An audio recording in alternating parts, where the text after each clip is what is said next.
Hi, Mama.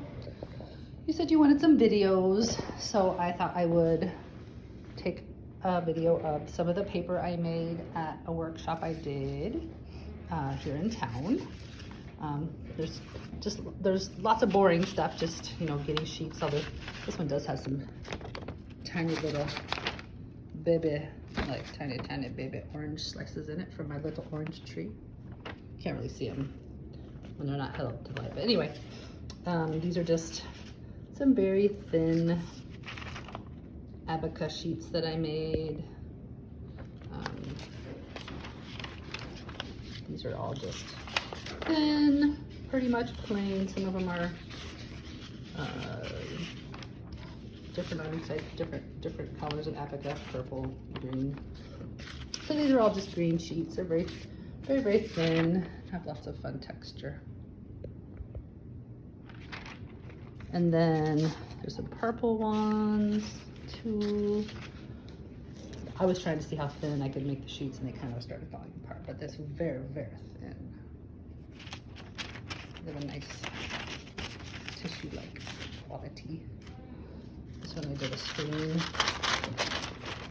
of a circle in the blue on top, and there's some chunks of pulp.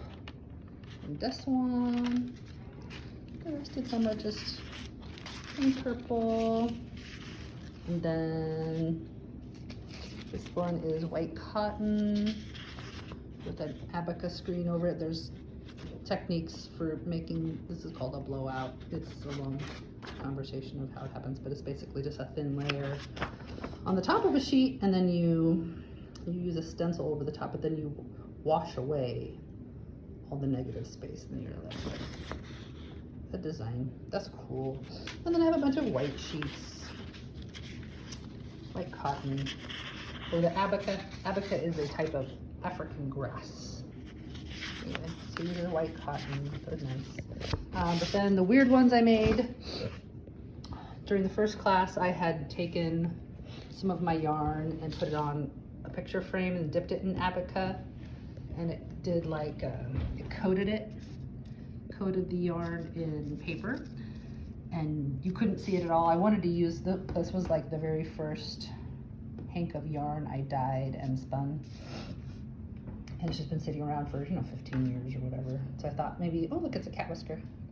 I thought maybe it would be cool to incorporate it, and it just covered it up and everything just looked like this. So I peeled a bunch of it off and then couched it inside paper. So here is what I was left with, is this.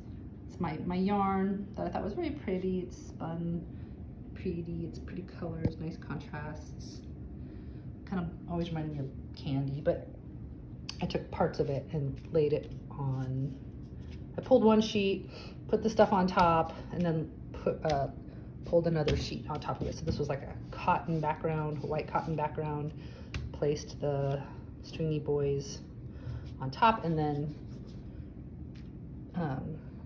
put another thin veil on top of it to kind of couch the fibers inside. You can't really see, you can see the texture, but you can't really see much of the color or anything until it comes out, but I kind of like that. And here's another one. I did a bunch of these because I wanted to try to salvage using that yarn in a way that I could get to see my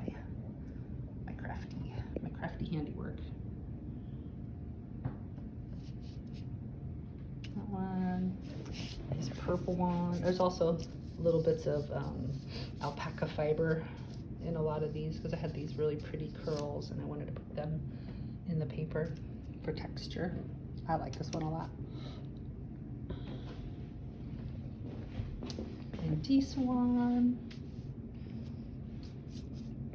it's like, it's very bumpy. And there's some more little curls of, see the curls coming out? Little mohair curls, very cutie little mohair. It was very pretty mohair curls. It's kind of fun too. It's got wild hair. I also like how this is kind of a good grid, but then it kind of whoosh splays out. And that these single spun strings are grabbing their friends and curling up. They're cute.